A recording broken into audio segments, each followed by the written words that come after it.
हर हर महादेव मित्रों।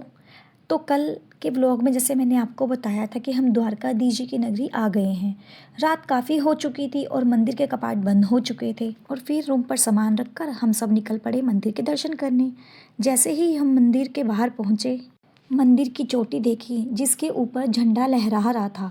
बस उस मोमेंट को मैं शब्दों में बता भी नहीं सकती। ऐसा फील हो रहा था जैसे भगवान ने यहाँ तक बुला लिया और कह रहे हों कल आना, दर्शन भी हो जाएंगे। रात के अंधेरे में वह लहराता हुआ झंडा दिल को एक अलग से ही शांति दे रहा था। मंदिर के कपाट बंद थे लेकिन हमने द्वार के ही दर्शन कर लिए। उन बंद द्वार के सामने खड़े होके भी एक अलग सी ही शांति मिल रही थी। और अगली सुबह बिना टाइम वेस्ट किए हम निकल पड़े रुक्मिणी देवी टेम्पल की तरफ। सुबह का टाइम, हाथ में बैग्स और चेहरे पर नींद भी थी और एक्साइटमेंट। डोली बहन को इतनी ठंड लग रही थी कि वह शॉल में अपने आप को कवर करके चल रही थी और सब इतना हंस रहे थे। रुक्मिणी देवी टेम्पल के दर्शन तो बाद में होंगे, पहले ग्रुप कॉमेडी शुरू हो चुकी थी। और फाइनली हम पहुंच चुके थे रुक्मिणी देवी टेम्पल।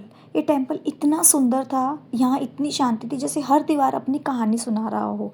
ये मंदिर माता रुक्मिणी को समर्पित है जो भगवान श्री कृष्ण जी की पत्नी थी। इस मंदिर से जुड़ी एक कहानी भी है। कहते हैं एक बार दुर्वासा ऋषि ने श्री कृष्ण और रुक्मिणी जी को भोजन पर आमंत्रित किया, लेकिन रास्ते में रुक्मिणी जी को प्यास लगी और श्री कृष्ण ने उन्हें पानी पिला दिया बिना ऋषि जी के अनुमति के। इसके बाद वो क्रोधित हुए और उन्हें ऋषि दुर्वासा ने श्राप दिया कि रुक्मिणी जी को द्वारका से अलग रहना पड़ेगा। इसी वजह से ये मंदिर द्वारकाधीश से थोड़ी दूरी पर ही स्थित है। तभी से इस जगह पर पानी की कमी होने लगी और यहाँ की एक और भी अनोखी परंपरा है पानी दान की। इसलिए लोग यहाँ पर 21 और 11 घड़े पानी के दान करते हैं। और जैसे ही हम बेट द्वारका की तरफ बढ़े, सीन एकदम फिल्मी हो गया। आगे पुलिस की गाड़ी और पीछे हमारी गाड़ी का काफिला। सच में उस वक्त लग रहा था जैसे कोई वीआईपी मूवमेंट चल रहा हो। ना ट्रैफिक का टेंशन, ना रुकने की दिक्कत, सीधा रॉयल एंट्री वाला फील। अब आप सोचोगे कि पुलिस की गाड़ी हमारे साथ क्या कर रही है, तो बता दूं ये हर्ष भाई के मामा जी हैं, क्योंकि वो भी हमारे साथ बेट द्वारका के दर्शन के लिए चले थे। और फिर हम पहुंच गए सुदर्शन सेतु पर। ये ब्रिज ओखा को बेट द्वारका से जोड़ता है और अब यहाँ पहुँचना पहले से काफ़ी आसान हो गया है। सुदर्शन सेतु का नाम जो है भगवान श्री कृष्ण के सुदर्शन चक्र के नाम पर रखा गया है। इस ब्रिज ने लोगों का सफ़र सिर्फ छोटा ही नहीं बल्कि बेट द्वारका की कनेक्टिविटी ही बदल दी है। पहले यहाँ बोट से आना जाना पड़ता था, लेकिन अब गाड़ी से सीधा ब्रिज क्रॉस करके यहाँ तक पहुँचा जा सकता है। ये भारत का सबसे लंबा केबल स्टेट ब्रिज है जो समुद्र पर बना है इस रीजन में, और गुजरात के लिए बहुत गर्व की बात है। और अब बस बेट द्वारका जी के दर्शन का ही वेट था और हम पहुंच गए बेट द्वारका मंदिर के द्वार पर। ये वही पवित्र स्थल माना जाता है जहाँ पर श्री कृष्ण जी का अपना खुद का वास था। द्वार पर खड़े होते ही एक अलग सी एनर्जी फील हो रही थी। आपको बता दें कि बेट द्वारका मंदिर आमतौर पर सुबह लगभग 6 बजे से दोपहर 1 बजे तक खुला रहता है और फिर शाम को लगभग 5 बजे से रात 9 बजे तक के दर्शन होते हैं। और हम फिर दोबारा से सुदर्शन सेतु पर आकर खड़े हुए, जहाँ पर खड़े होते ही एक और कहानी याद आती है सुदामा जी की। कहते हैं सुदामा जी श्री कृष्ण जी के बचपन के मित्र थे और वो उन्हें यहाँ पर मिलने आए थे। जब भी उन्हें मिले उन्होंने उन्हें एक मुट्ठी चावल दिया था। श्री कृष्ण जी ने उन्हें देखते ही गले लगा लिया था। और ये कहानी सिखाती है कि सच्ची दोस्ती और भक्ति में कभी भेदभाव नहीं होता। और कहा जाता है कि प्राचीन द्वारका नगरी समुद्र में समा गई थी।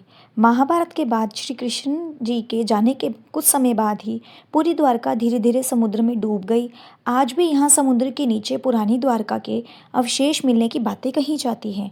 समुद्र के लहरों को देखते हुए लगता है कितनी कहानियाँ अपने अंदर छुपा के बैठी है ये पानी। यह जगह एक सिर्फ ट्रैवल स्पॉट नहीं, इतिहास, आस्था और अद्भुत कहानियों का संगम है। उसके बाद हम पहुंच गए नागेश्वर ज्योतिर्लिंग। यहाँ शिवजी जी की जो विशाल प्रतिमा है उसे देखते ही बस सर झुक जाता है। इतना भव्य और शांत मूर्ति सच में अलग ही दिव्य एहसास देता है। नागेश्वर ज्योतिर्लिंग को 12 ज्योतिर्लिंगों में से 10वें स्थान पर माना जाता है, इसलिए ये स्थल और भी पवित्र हो जाता है। मंदिर के दर्शन करने के बाद जैसे ही हम बाहर आए तो हमने देखा वहाँ पर शनिदेव जी का भी मंदिर स्थित था, जहाँ लोग श्रद्धा से दर्शन कर रहे थे। थोड़ा रश ज़रूर था, लेकिन फिर भी एक अलग सी ही शांति महसूस हो रही थी।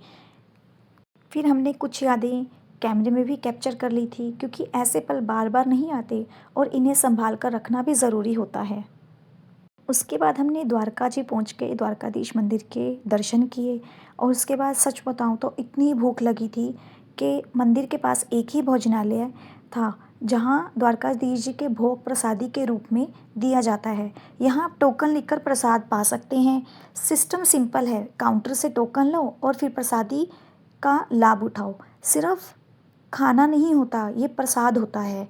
आप अगर आप यहाँ आ रहे हैं तो ध्यान रखिए, पहले टोकन लेना है, उसके बाद भोग का समय फिक्स्ड होता है। उसके बाद हम सब ने मार्केट एक्सप्लोर किया, खूब सारी शॉपिंग की। अभी मार्केट थोड़ी खाली थी, लेकिन सच में शाम के टाइम यहाँ पर कितनी भीड़ होती होगी, हम वही सोच रहे थे। यहाँ गुजराती दुपट्टा और ट्रेडिशनल ड्रेसेस की इतनी वैरायटी थी कि बस हम देखते ही रह गए। कलर कॉम्बिनेशन और डिज़ाइंस एकदम रॉयल फील दे रहे थे। और उसके बाद मुझे चाय पीनी थी, तो इसलिए हम निकल पड़े अच्छी सी चाय की दुकान के लिए। और सब लोग फ़ोटो सेशन में बिज़ी थे, और चाय की तलाश में हम पहुंच गए सुदामा सेतु के पास। ये सेतु जो है गोमती नदी पर बना है। गोमती नदी को पवित्र माना जाता है, और यही नदी आगे जाकर समुद्र में मिल जाती है। शाम के टाइम यहाँ बैठना एक अलग ही सुकून देता है। और फाइनली चलते चलते हमें मिल गई रजवाड़ा चाय। नाम ही रॉयल और टेस्ट भी उतना ही ज़बरदस्त। भाई मेरे लिए चाय लाया, और एक सिप लेते ही सफ़र की थकान गायब हो गई। गरम गरम चाय और सामने गोमती नदी का व्यू, इससे बेटर क्या ही हो सकता था। और हमने थोड़ी देर वहाँ बैठ के व्यू को एंजॉय किया। लेकिन दोस्तों, अभी सफ़र ख़त्म नहीं हुआ है। नेक्स्ट व्लॉग आने वाला है, और भी इंटरेस्टिंग और मस्ती भरा। तो अगला व्लॉग बिल्कुल मिस मत करना। लाइक करो, शेयर करो और चैनल को सब्सक्राइब ज़रूर करो। बेल आइकन दबाना मत भूलना, ताकि नेक्स्ट व्लॉग की नोटिफिकेशन सबसे पहले आप तक पहुंच जाए। मिलते हैं नेक्स्ट व्लॉग में, सफ़र विद नेहा के साथ। जय द्वारकाधीश।